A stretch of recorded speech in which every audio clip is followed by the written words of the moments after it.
चुनावों में मिल रही लगातार हार के बाद कांग्रेस अपनी साख बचाने में लगी हुई है।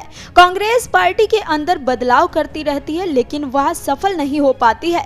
कांग्रेस हमेशा प्रयास करती रहती है कि किसी के हाथों उसकी मझधार पार लग जाए, लेकिन हर चुनावी समर में बीच में फंस जाती है। आने वाले कुछ महीनों में गुजरात और हिमाचल प्रदेश में विधानसभा चुनाव है, जिसको लेकर पार्टी ने राजस्थान के मुख्यमंत्री अशोक गहलोत और छत्तीसगढ़ के मुख्यमंत्री भूपेश बघेल को जिम्मेदारी दी है। कांग्रेस के सियासी भविष्य के लिए बेहद अहम माने जा रहे गुजरात और हिमाचल प्रदेश के चुनावों में पार्टी की नैया पार कराने की जिम्मेदारी दो सबसे बड़े चेहरों को सौंप दी गई है। वरिष्ठ चुनाव पर्यवेक्षक के रूप में राजस्थान के मुख्यमंत्री अशोक गहलोत एक बार फिर गुजरात में कांग्रेस की सत्ता का सूखा खत्म करने के लिए जोर लगाएंगे, जबकि छत्तीसगढ़ के मुख्यमंत्री भूपेश बघेल को वरिष्ठ चुनाव पर्यवेक्षक के तौर पर हिमाचल प्रदेश में पार्टी की किस्मत बदलने का जिम्मा सौंपा गया है। राजस्थान के पूर्व उप मुख्यमंत्री सचिन पायलट, पूर्व सांसद मिलिंद देवड़ा, छत्तीसगढ़ के स्वास्थ्य मंत्री टीएस सिंहदेव और पंजाब के वरिष्ठ नेता प्रताप सिंह बाजवा को भी बतौर पर्यवेक्षक इन राज्यों के चुनावों में भूमिका दी गई है। 2017 के गुजरात चुनाव में भी कांग्रेस महासचिव के तौर पर अशोक गहलोत ने अहम भूमिका निभाई थी। तब उन्होंने पार्टी अध्यक्ष बने राहुल गांधी की रिलॉन्चिंग की थी। भाजपा लगातार कांग्रेस पर मुस्लिम तुष्टीकरण के आरोप लगा रही थी। इसका सियासी तोड़ निकालने के लिए गहलोत अपने साथ राहुल गांधी को गुजरात के सभी अहम मंदिरों में लेकर गए थे। इस चुनावी मुकाबले में कांग्रेस ने भाजपा को बेहद कड़ी टक्कर दी थी। पिछले 5 चुनावों में ये पहला मौका था जब बड़ी मुश्किल से सत्ता में लौटी थी। भाजपा विधानसभा में 100 सीटों का आंकड़ा नहीं छू पाई थी, जबकि पार्टी ने 150 प्लस का नारा दिया था। अशोक गहलोत ने पिछले चुनावों में भाजपा को न केवल बड़ी बढ़त से रोका, बल्कि कांग्रेस को 17 सीटों पर बढ़त भी दिलाई है, जबकि 2012 के विधानसभा चुनाव में भाजपा ने 116 और कांग्रेस ने 60 सीटें जीती थी। बहरहाल हार्दिक पटेल जैसे कई युवा नेताओं के पार्टी छोड़ने के बाद संगठन की चुनौतियों से जूझ रही गुजरात कांग्रेस को 2022 में सत्ता की दावेदारी के लिए तैयार करना गहलोत के लिए आसान नहीं है। इस चुनावी संग्राम में टीएस सिंहदेव और मिलिंद देवड़ा को गहलोत के साथ चुनावी रणनीति का संचालन करने की जिम्मेदारी दी गई है।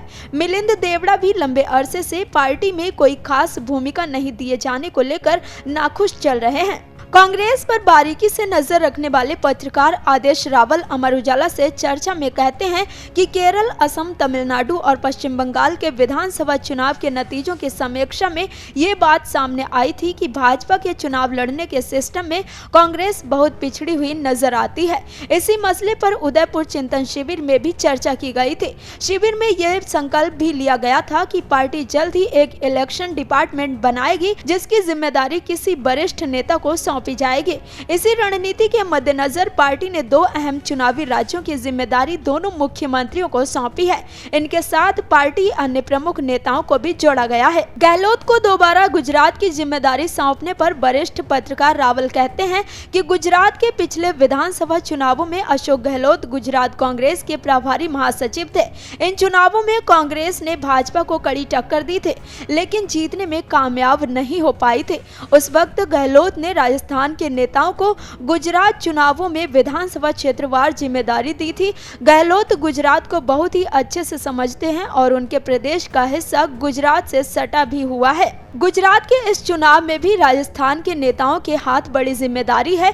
यहां से प्रभारी रघु शर्मा भी राजस्थान के विधायक हैं। गहलोत सरकार में कैबिनेट मंत्री पद से इस्तीफा देने के बाद रघु को पिछले साल ही गुजरात का प्रभारी बनाया गया है। हिमाचल प्रदेश में हर 5 साल में सत्ता बदलने की प्रथा को देखते हुए कांग्रेस इस बार सरकार बनाने की संभावनाएं प्रबल मान रही है, मगर पड़ोसी राज्य उत्तराखंड में जिस तरह से ये परंपरा टूटी है, इसे देखते हुए कांग्रेस हिमाचल में कोई रिस्क नहीं लेना चाहती है।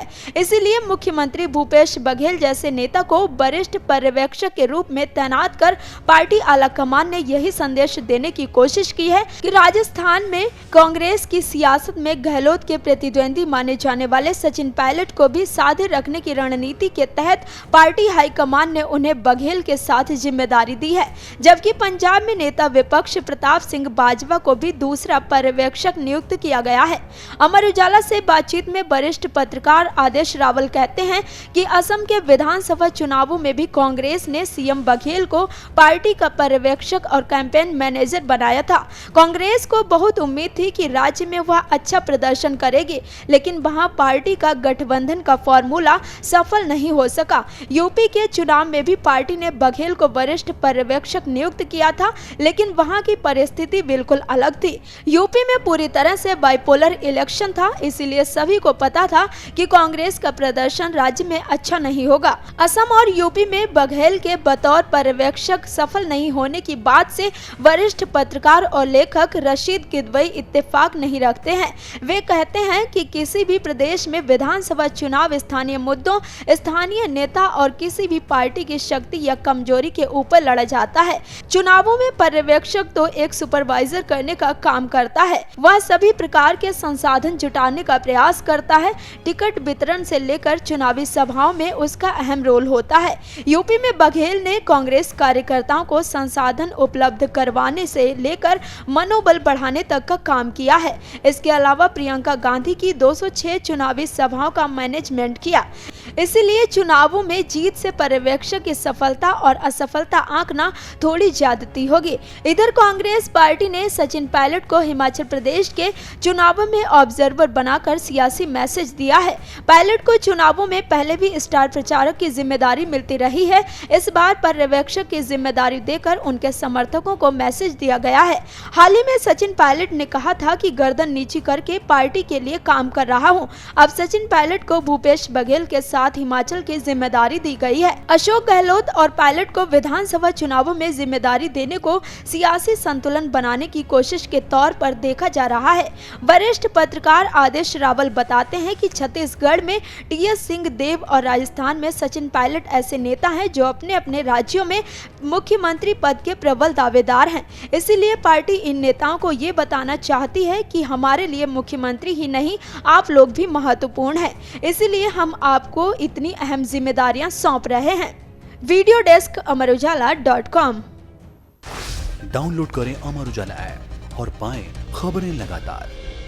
अगर आप ये वीडियो YouTube पर देख रहे हैं तो हमारे चैनल को सब्सक्राइब करें और बेल आइकन को दबाना ना भूलें। अगर आप Facebook पर ये वीडियो देख रहे हैं तो हमारे पेज को लाइक करें।